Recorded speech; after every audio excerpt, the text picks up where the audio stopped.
Hello and welcome back. It's Amanda from hookemcreations. Have you ever gotten into a spot in your life where you just don't want to knit or crochet or do pretty much anything crafting related? You lost your mojo, but you still want to do it? Well, this video is for you. In this video, I'm going to talk about some of my tips and tricks on how to get your mojo back, whether it's with knitting or crocheting or just crafting in general. Over the years, I've found myself in situations where I don't want to knit or crochet or do any sort of crafting. Many people call this losing your mojo, or if you want to be craft specific, crojo and knitjo. Whatever you like to call it, losing your motivation to do the craft that you love is frustrating. I have been there more than once, and I have found 5 ways to get my motivation back. But before I do, here are some reasons one may lose their motivation or their crafting mojo.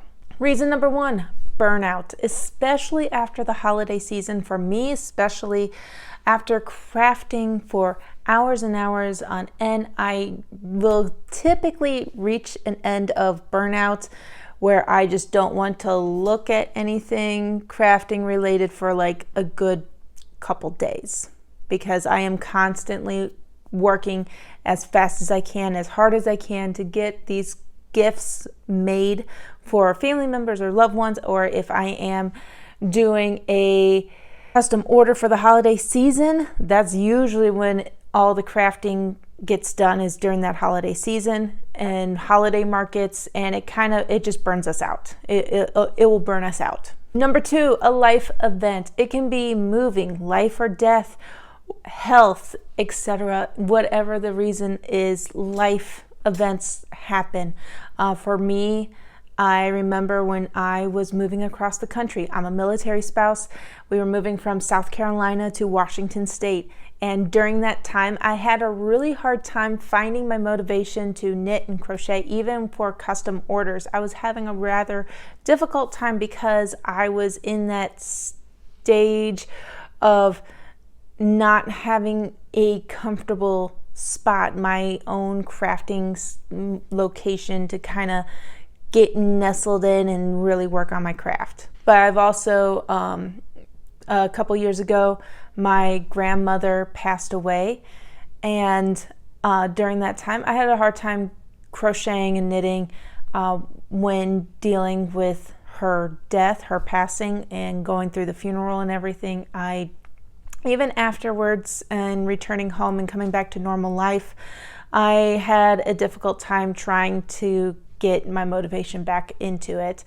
Also, after giving birth to my 2 boys, I had a hard time getting my motivation back after giving birth to my boys, and just finding that balance of crocheting and knitting while taking care of a newborn. Things like that do happen, and you will lose motivation, and it's short term, I promise you on that one. Number 3 is being overwhelmed or underwhelmed. That means usually along the lines of anxiety, depression, things like that, things of that sort. I do struggle with anxiety from time to time. Again, being a military spouse, not knowing the future, sometimes it gets the best of me, and I have to go through certain steps to kind of calm myself down and bring that anxiety level down. Reason number 4, lack of or too much inspiration. Pinterest is great. I love Pinterest. However, it can be a little much sometimes. Or if you're scrolling through TikTok or Instagram and you see all these creators making all these beautiful things and you feel like you're not good enough. That's more on the self-confidence side of things. Sometimes it can affect us, but sometimes it doesn't. And that reason number 5 is other. It can be pretty much anything. I put in the example technology. Technology is great. However, it can be a distraction getting your motivation back. Now, before we get into how to get your mojo back, I want to share this next piece of information that comes from my dance background. When I was in college, I had professors that would talk about how your brain and your body are two separate beings. The brain is the information hub. It gathers, analyzes, and organizes information, as well as communicates to the body on how, what, and when to do something. Now, the body, for a lack of a better term, is a toddler. It has a mind of its own, and it can communicate with the brain. However, like a parent to a toddler who is learning to talk, your brain can only interpret what it already knows. Therefore, if the brain doesn't comprehend what the body is saying, the body will throw a temper tantrum or do whatever it wants to do.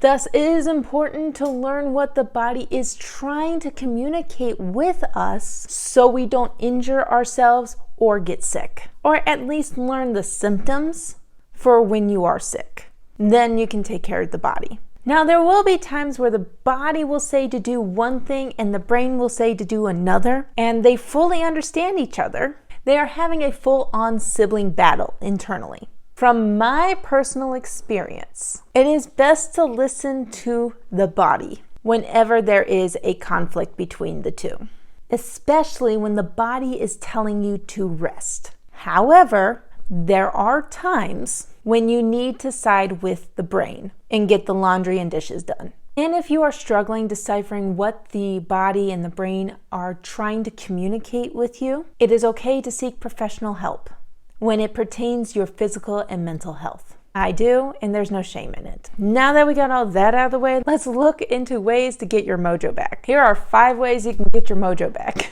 Number 1, take a break. Whether that is taking a nap or meditating, or if you are religious, you want to do one of your religious practices where it involves breathing or praying or whatever it may be, do it. Take a break. It is okay to take a nap. I do, especially when my little one is taking a nap and I feel like I am at my wit's end. I need 5 minutes of rest. Another way to do it is constructive rest. This is something I learned when I was in college and I was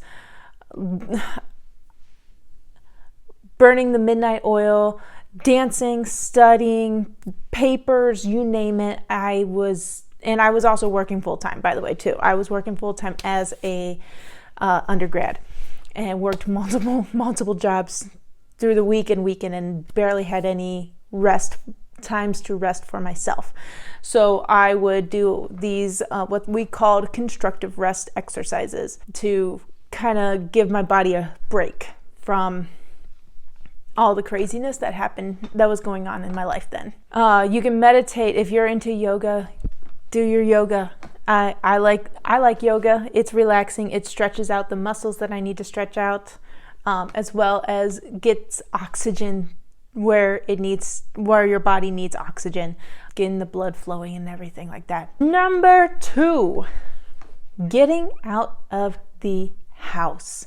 I am one that likes to stay home. I'm an introvert. I like being home, but there are times where I'm like, I need to get out of this house. I'm going to go stir crazy if I see these 4 walls over and over and over again. And also, it's nice to get some motivation, whether it's going to an actual store and just walking around the store and putting something else in front of you. One of the things my husband and I like to do, we like to walk around like home decor stores and crafting stores to get ideas for our house, but also we're both crafts people. My husband does woodworking, I do the knitting and crocheting, and we like to get ideas. So we like to walk around like Home Depot or Home Goods or Hobby Lobby, just different stores to kind of stir up some inspiration for us as crafters, as craftsmen. My husband's a craftsman. So yeah, so we do that kind of stuff a lot. Also, bookstores. I've been going to bookstores a lot more recently. I've been getting back into reading. But I also like to walk around my local yarn stores and craft stores as well to just get some inspiration and just to see new colors, new everything. But also just to refresh the brain. The brain needs a break from staring at the walls in your own house. It's seen it every single day. It sees it every single day. So get out of the house and do something. You don't have to buy anything. Other thing is, by getting out of the house, get some exercise. Whether it's walking around your neighborhood, get some sunshine, get some fresh air. I live in the Pacific Northwest, so there's always rain. It's always raining here about 9 months out of the year.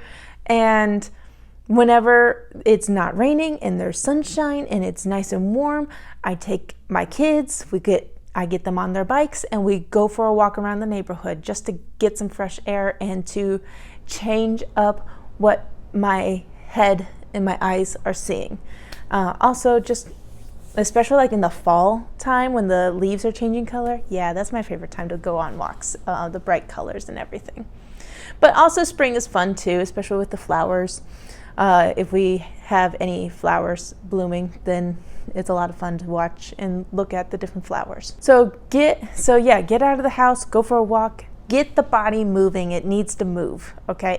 It's not designed to just sit still, okay? It's designed to move. So you need to get it moving. Tip number 3, don't rush it or force it. If you ever push your motivation, you're not going to get it. If you try and just don't push it, don't rush it. It will come back, just not at the timing that you want it to come back. It will come back, I promise. Whether it be a day or a week, your body and your brain are working through what it needs to work through. Let it go through its system. Let it work through what it needs to work through. I can't tell you how many times I lost my motivation and I tried to force it, and my body just screamed at me no. And even though my head is telling me you need to do something with your hands, but my body is like, no, you do not need to do it. So I didn't. That's a perfect example of what I was saying earlier about listening to your body and when to listen to your body and when to listen to your brain. And that's a perfect timing of me listening to my body, because sometimes I just need to sit here and do absolutely nothing because it just needed to be done. Tip number 4, work on a different project. It doesn't have to be knitting or crocheting. It can be anything. If you are in the mood to do something else, then go do it. It doesn't have to be knitting or crocheting. For me, one of my other hobbies that I thoroughly enjoy doing is photography. I love to go hiking with my boys, and being here in the Pacific Northwest, there have been multiple opportunities for us to go on these beautiful hikes and explore the beautiful Pacific Northwest and just take photographs of my kids exploring and also just creating memories. And then last but not least, tip number 5 is probably one that no one really wants to hear, but it's one for me because I feel this is how I feel. You got to get your chores or your tasks done. For some reason in my mindset or in my body, I need to have clean spaces. Otherwise, I am not going to work on my knitting and crocheting. That's why about 1 or 2 days a week, I dedicate to cleaning or doing laundry, just getting things done, getting it out of the way so I can focus on the knitting and crocheting and the other things that are happening during the week. And I usually do. And sometimes some of those tasks, like the smaller ones, will happen on a day, like a regular daily basis type routine. But for the most part, I usually dedicate 1 to 2 days during the week to be an all cleaning day. Otherwise, I won't be able to focus on my stuff. Hopefully these tips helped you get your motivation back. If you have your favorite tips on how to get your motivation back for crafting, share it down in the comments below. And while you're at it, be sure to like this video and subscribe to my channel. Get notified of when the next video comes out by ringing the bell. I also have a Buy Me a Coffee. Link is in the description box below. And until next time, happy crafting.